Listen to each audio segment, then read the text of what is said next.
Praise the lord. ప్రతిరోజు పరిశుద్ధాత్మతో కలిసి నడవండి అనే కార్యక్రమం ద్వారా మీ అందరికీ కూడా ప్రభువైన యేసుక్రీస్తు నామం పేరిట మా ప్రేమపూర్వకమైన వందనములు శుభములు తెలియపరుస్తుంటున్నాను. అందరూ కూడా బాగున్నారా? మరి ఒక నూతనమైనటువంటి ఆశీర్వాదకరమైన ఈ చక్కటి ఆరాధన, దేవుని స్తుతించేటటువంటి ఆదివారాన్ని ప్రభు మనకు అనుగ్రహించారు. ఎంతమంది దేవుని సన్నిధికి వెళ్ళి కుటుంబములతో పాటు దేవుని ఆరాధించాలని, ఆయన నామాన్ని మహింపరచాలని ఆశపడుతున్నారు. ఈరోజున వాగ్దానం ద్వారా కూడా దేవుడు తన మందిరం యొక్క విశిష్టత గురించి మాట్లాడాలని ఆశపడుతున్నారు. యెషయా గ్రంథము 2వ అధ్యాయము 3వ వచనం, యాకోబు దేవుని మందిరమునకు, యెహోవా పర్వతమునకు మనము వెళ్ళుదము రండి. హల్లెలూయా. దేవుని మందిరానికి వెళ్దాం రండి. ఆయన యొక్క పరిశుద్ధ పర్వతానికి, యాకోబు దేవుని యొక్క పర్వతం మీదకి వెళ్ళి ఆయనకి బలులర్పిద్దాం రండి, ఆయనకి ధూపం వేద్దాం రండి, ఆయనకి ఆరాధన చేద్దాం రండి అని ఒక పిలుపు ఇవ్వబడుతుంది.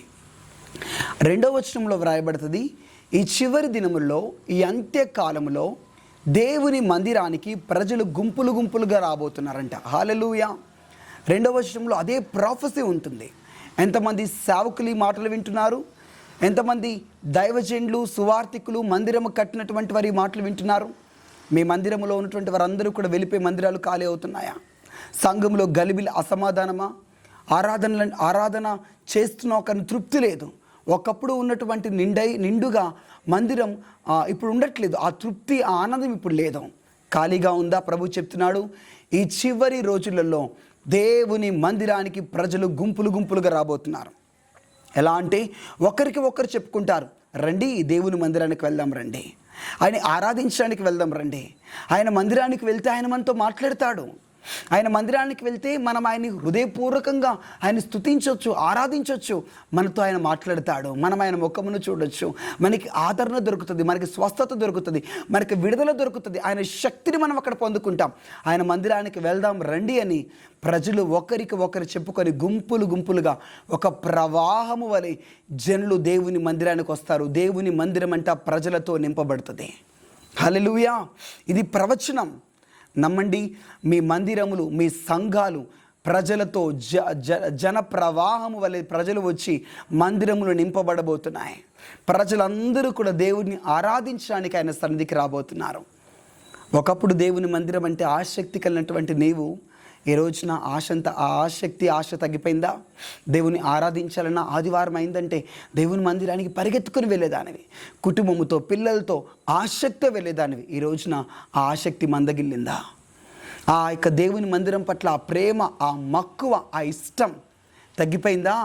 తిరిగి మరలా దేవుని మందిరాన్ని ప్రేమించండి. దేవుని మందిరం పట్ల మరలా ఆసక్తి కలిగి పరిగెత్తండి. ఆయన మందిరంలో కన్నీళ్లతో ప్రార్థన చేసినప్పుడు ఎన్నో అద్భుతాలు పొందుకున్నావు కదా. ఆయన నమ్మకత్వాన్ని రుచి చూచావు కదా. ఆయన ఎంత గొప్ప ప్రేమ కలిగిన దేవుడు. ఆయన మందిరంలో నువ్వు చేసిన ప్రార్థనలకు ఆయన ఇచ్చిన జవాబును బట్టి గ్రహించావు కదా. ఇప్పుడు ఎందుకు దేవుని మందిరం అంటే నిర్లక్ష్యంగా ఉంటున్నావు? దేవుని మందిరం అంటే ఆగిపోతున్నావు? ఆదివారం ఆరాధనలు అస్సలు మానేనటువంటి నీవు కొన్నిసార్లు మానేస్తే అంతగాని ఆత్మీయ జీవితం దిగజారిపోయి పతనమైపోతుందా? నువ్వు గుర్తించినంతగా, గ్రహించినంతగా దేవుని మందిరం పట్ల ప్రేమ, మక్కువ తగ్గిపోతుంది. అశ్రద్ధతో కూడినటువంటి వైఖరి నీలో కలుగుతుంది. దేవుని మందిరానికి రండి, ఆయన మందిరాన్ని ప్రేమించండి. ఆయన గద్దె ముందు సాష్టాంగ నమస్కారం చేసి ఆయనకి ప్రార్థన చేయండి, విజ్ఞాపన చేయండి. ఎలాంటి సమస్యలతో బాధపడుతున్నా, ఎలాంటి బంధకాలతో మాట్లాడుతున్నా, ఆ వారం దైవ సేవకుల్లోంచి దేవుడు నీతో అదే విషయం మాట్లాడేవాడు కదా, అదే సంగతి మాట్లాడేవాడు కదా. ఏది అడిగావో అదే నీతో దర్శన రీతిలో దైవ సేవకుల్లోంచి ప్రభు మాట్లాడేవాడు కదా. ఈ రోజున ఎందుకు ఆసక్తి తగ్గిపోయింది? ఈ రోజున ఎందుకు ప్రభు నాతో మాట్లాడు అని పెనుగులాడి మందిరానికి వెళ్ళేదానివి ఈ రోజున అలా వెళ్ళట్లేదు. నామకార్థంగా వెళ్తున్నావు, వచ్చేస్తున్నావు. ఒక నామకార్థమైనటువంటి ఆరాధనకు వెళ్ళొచ్చినట్లుగా నామకార్థ భక్తిలో కలుగుతుందా? మార్పు చెందుదాం. ఆయన మందిరాన్ని ఒకప్పుడు ప్రేమించినట్టుగా ప్రేమిద్దాం. యాకోబు దేవుని పర్వతమునకు పరిగెత్తుకొని వద్దాం. ఆయన దగ్గర మోకరించి ఆయనకు ప్రార్థన చేద్దాం, ఆయన వేడుకుందాం.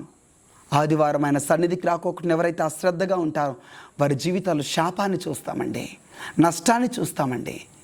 ఎంత మాత్రం దేవుని మందిరాన్ని నిర్లక్ష్యంగా చూడకండి. అందరూ కూడా ఈ రోజున దేవుని మందిరాన్ని కుటుంబాలతో తరలి వెళ్ళండి.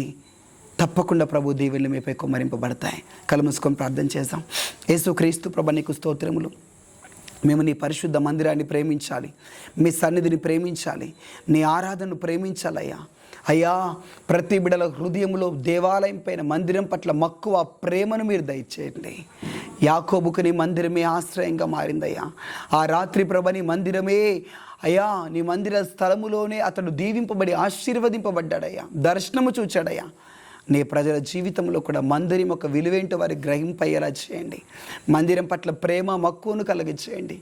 ఎంతమంది సేవకులైతే మందిరము ఖాళీ అవుతుందని ఏడుస్తున్నారు, వారి మందిరములు నింపబడును గాక. ఇవి అంత్య దినములు కదా ప్రభా.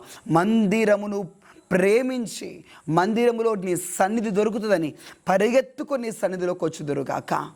అనేక ఆత్మలు రక్షించమని, మందిరమును ఆత్మలతో నింపుమని, ఈ దినమంతా నీ బిడ్డలు మీరు కాపాడమని, ఎక్కడెక్కడైతే ఈ ఆదివారం ఆరాధనలు జరుగుతున్నాయో ఆ ప్రతి ఆరాధనలో మీరుండి ఘనంగా జరిగించమని, నామకార్థ ఆరాధనలన్నింటినీ కనుమరుగేలా చేయమని, ఉజ్జీవం ప్రతి ఆరాధనలో రగులుకొనుగా కానీ యేసు నామములో ప్రార్థిస్తున్నాం తండ్రి.